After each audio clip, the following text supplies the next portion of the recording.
Hello, welcome to a different part of my warehouse. We're doing a what sold video, so I'm going to be going over 5 things that I sold over the past 7 days. Let's get right into it. The first thing is a Poppet Extreme. It's an old toy from the 90s, early 2000s. There are multiple versions of Poppet. Poppet Extreme 2, Poppet Not So Extreme, Poppet kind of extreme. I'm kidding about the last few, but there are several Poppets, and you want to look out for them all. This one I sold for about $45 on Amazon. That's the kind of price you can only get this time of year. If you're selling them on eBay this time of year, you can expect to get about $35. If you sell them over the summer, you can expect to get about $25 and $30 on Amazon.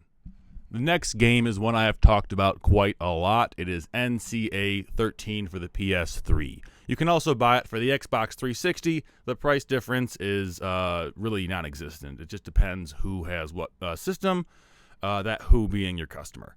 Anyway, so this game is the second to last year they made NCAA football games. Laws changed in 2014, and they said, nope, no more of this.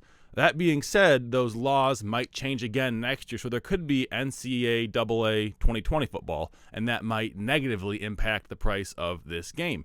I sold it for $27.95, which is about as much as you're going to see it go for this year. If they don't change the laws and NCAA 14 and 13 are the last 2 games, you're going to see that price going up more and more and more. The good thing about this disc is it's a Blu-ray disc for PS3, so it's not going to get scratched very easily. You're going to have an easier time reselling it. NCAA 14 sells for about $80 on Amazon right now, more sometimes. I mean, it's going to go for up towards probably $150, I would guess, near Christmas. Not even new. New, it's like belongs in a museum. This game sells for, NCAA 13, sells for about $10 to $15 on eBay, maybe more as Q4 comes to an end and Christmas intensifies. But for now, this $27.95 price I got on Amazon, which I want to stress is more than you can get on eBay. That's because it was in like-new condition. It was complete. Whenever you sell them complete stuff like that, you can always add a little bit of a premium and make more money that way. The next up is an item you're going to see a lot at thrift stores, at garage sales, even on eBay for like $10, and that is the Garmin Nuvi GPS mountable car system. This model was 255T/255TW. That has to do with the maps that are on there. They don't specify on Amazon. On eBay, you would have to specify if it was T or TW. Either way, you're only going to get like $25, $15 for it at most. You see people auctioning them off all the time and getting like $2 per GPS. Meanwhile, I sold 2 for $55, $56, $37. I had to check my notes. Less than a week ago. Someone bought 2 of them. I would assume it is some sort of fleet overhaul. Maybe they have a delivery service. Maybe they have a tree cutting service. Who knows? But they want their cars to have in-car GPS units. A VCR is next. Then you're going to say, but Blake, we know all VCRs are great. And first I would say, no, not all VCRs are great. But the reason I want to bring this specific VCR up is because it's kind of a weird brand. It's Kazar VHQ 940 is the model number, and I sold it for $77. Something like that. More than 75, less than 80.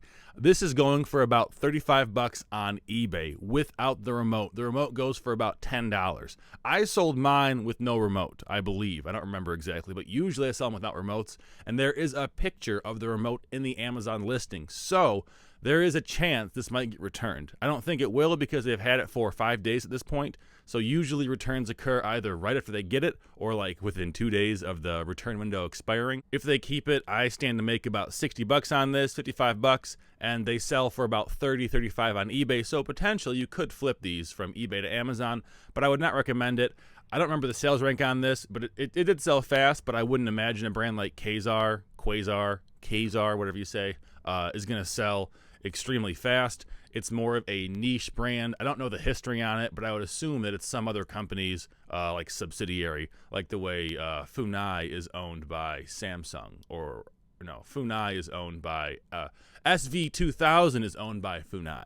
That's what I should have said. On to eBay. I sold I sold a lot of stuff, but I sold 2 book lots I want to tell you about, because these books, if I had sold them individually, I would have either not been able to sell them at all, or worse, lost money when I sold them on the fees on shipping. The first book is the series of Unfortunate Events 1 through 13. It is not a box set, it is just the books. It's from when I was doing truckloads of books. I had some sets left over that I just had been toting around Michigan. I should have listed them a long time ago, but I did not. I did list them 2 weeks ago, and they sold very recently. I had them on auction. That's not true. I had the 1 through 13 series of events book lot. That was a promoted listing on eBay for $60. They were selling for about $45. I said, I'll take $60. I don't know if they're going to go up more towards Christmas or Hanukkah or whatever, but I'm fine getting $60, especially when if I were to FBA these individually, I'd be losing between like 80 cents and $1.50 per book on the shipping cost and the Amazon FBA fees. The second lot of books I have was an auction. I started it off, I believe, at $9.95 with shipping. So it was $9.95 plus medium mail shipping for 27 books. It was about 7 pounds, I think, so like $6. And the bidding got up to $17. I was very pleased with this. That's not a lot of money. It was like $25 total for the shipment, but these were paperback westerns that I could not sell any other way. I had them in my warehouse because they're cool, and I was thinking, okay, maybe I'll do a flea market, maybe I'll do a garage sale. I don't know what I'm going to do. It got to the point where I had so many things that I was planning on having a flea market for or having a garage sale for, like I said, that in the back of my mind I knew, you know what, Blake, you're probably not going to have a flea market. You should just get rid of this stuff right now. Plan for the future, look ahead. I don't want to be somebody who sells $17 lots of books every single day, and that's my livelihood, but I do enjoy getting rid of inventory, especially when I can learn something new about it, learn that, okay, you can sell worthless old westerns. And also, I like that the person who bought these wants them. They're not going to buy them to resell them. If they are, they know more than me. I think they're buying them just to enjoy and read and have for their personal collection. And that sort of transaction really is like one of the best parts of being a reseller. When you can sell things that people want as opposed to just like, I'm going to retail arbitrage 15,000 Monopoly games, it's much more satisfying when you take into account everything except for money. Now, is that a way to look at things? That's for you to decide, but it should be said. I hope this video helps plant a bountiful brain garden in your head that you can harvest profits from for years to come. I bid thee farewell, even the shitheads. See you guys later. Hey, if you like what I'm doing, consider joining my Patreon. It's patreon.com/WBK.